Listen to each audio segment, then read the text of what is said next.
Joseph James DeAngelo. Durante más de 40 años, California convivió con un depredador invisible.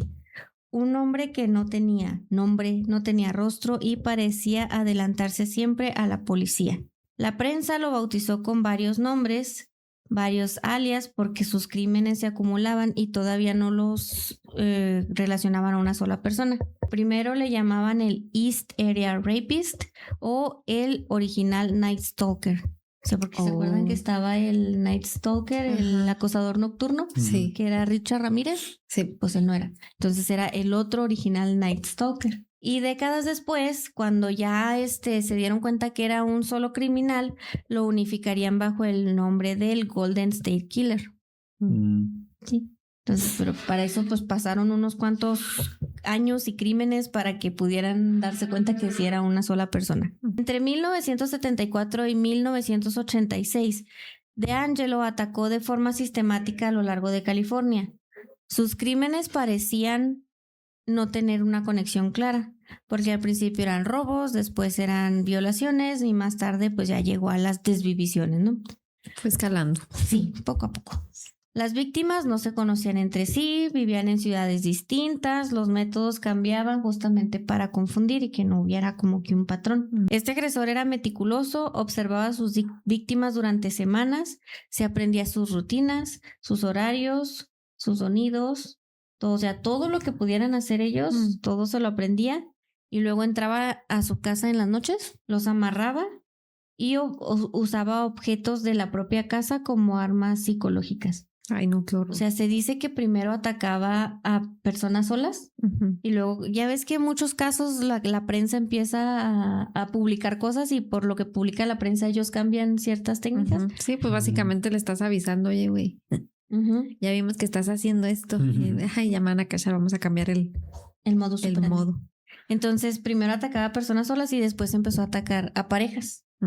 Pero lo que hacía, que fue lo que se me hizo curioso, es que atacaba, por ejemplo, a la mujer y al esposo o a la pareja le ponía unos platos en la espalda.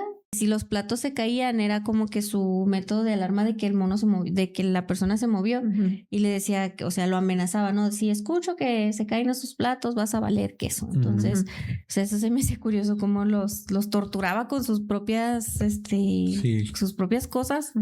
Entonces, él no solo buscaba controlar el cuerpo de las personas que estaba, violentando, sino también buscaba controlar el miedo. En muchos casos dejaba con vida a las víctimas y pues eso hacía más aún desconcertante el patrón porque pues aún así las desvivía, otras no, entonces ¿por qué? Pero a raíz de eso la policía recolectó mucho ADN en todas las escenas, o sea, que tenía muestras a lo baboso, tenía un chorro de muestras. El problema era que no tenía qué hacer con ellas, o sea, no tenía con qué comparar. Estaban las muestras, pero sí, no había nada. Entonces la policía, no sé por qué me salió así, pero bueno. ¿Qué hizo la policía? Para que se rieran. La policía ya sabía que se enfrentaba a un solo autor porque pues les decía, sí, había como que mínimos cosillas que te podían decir las muestras, entonces sabían ya que era una sola persona, pero no lograban atraparlo por lo mismo, porque pues nomás sabían que era la muestra de una sola persona. Entonces, desde el punto de vista forense, el caso era muy frustrante y al mismo tiempo prometedor. ¿Por qué? Pues porque en las escenas tenían material biológico, entonces tenían muchas pistas, igual que la anterior, pero no se podía hacer nada con ellas. O sea, la tecnología todavía no llegaba a este punto, que ya lo vimos al principio. Entonces, otra vez, el caso ahí se enfrió. El ADN, que lo que tenían, servía para vincular crímenes entre sí, pero no para decir quién era el responsable. Entonces, hasta ahí llegaron. El único avance que pudieron tener en ese tiempo es la misma persona. Y ahora se llama el Golden State Killer. Y ya.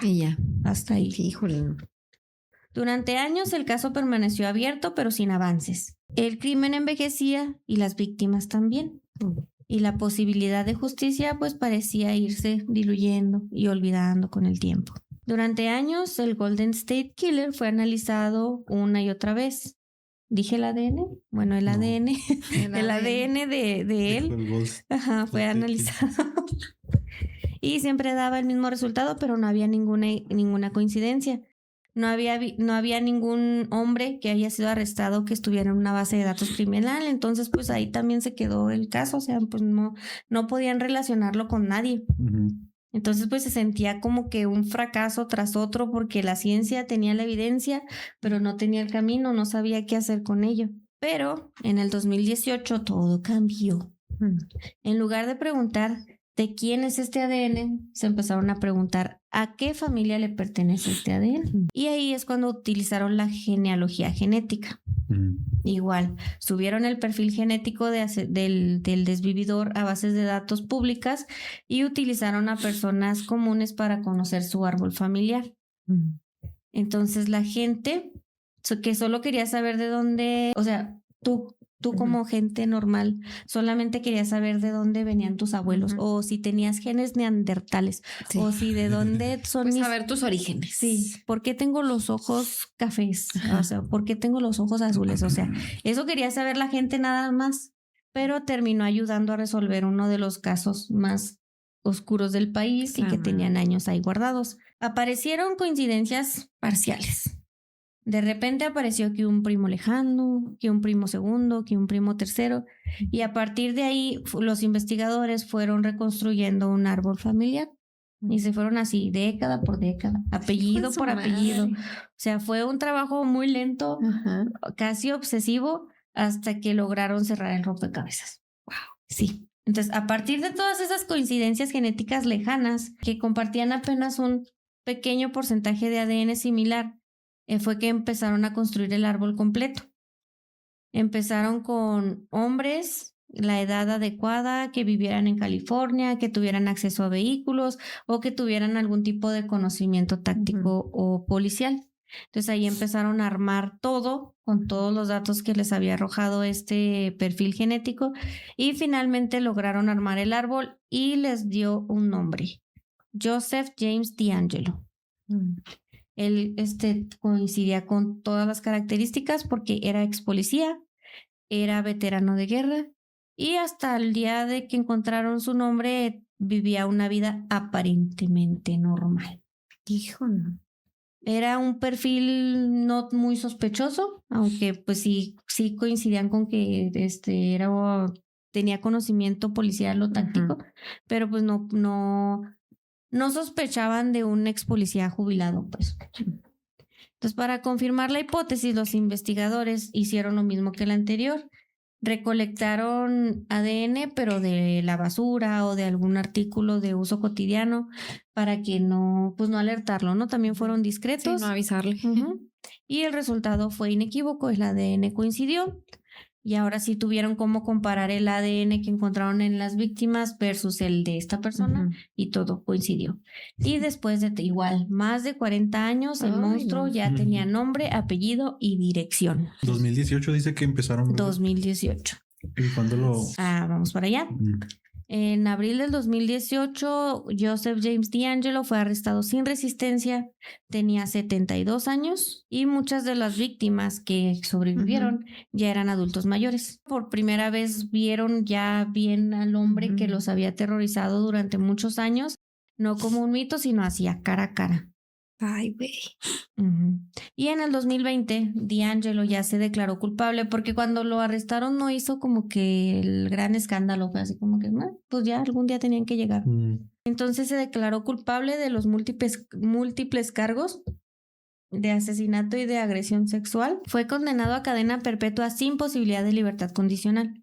Entonces, para la justicia el caso se cerró, pero para la ciencia se confirmó algo más importante, que el ADN puede hablar incluso cuando el criminal ha guardado silencio durante toda su vida.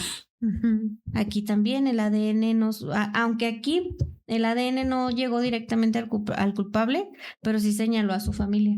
Entonces de ahí pues ya pudieron armar el camino. ADN de acá viene. Y reconstruyeron todo. Híjole. Sí. Qué chido. Entonces ya con esto, pues uno de los fantasmas más persistentes que estuvieron en la criminología moderna dejó de ser invisible.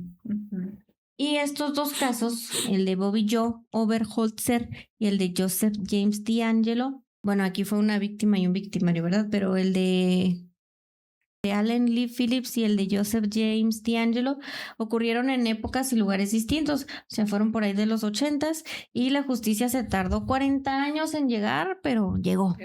Llegó. ¿Qué decir? Pues que la ciencia que siga avanzando, que se sigan encontrando este tipo de personas, ¿verdad? Y también ayudar en otras circunstancias. Sí.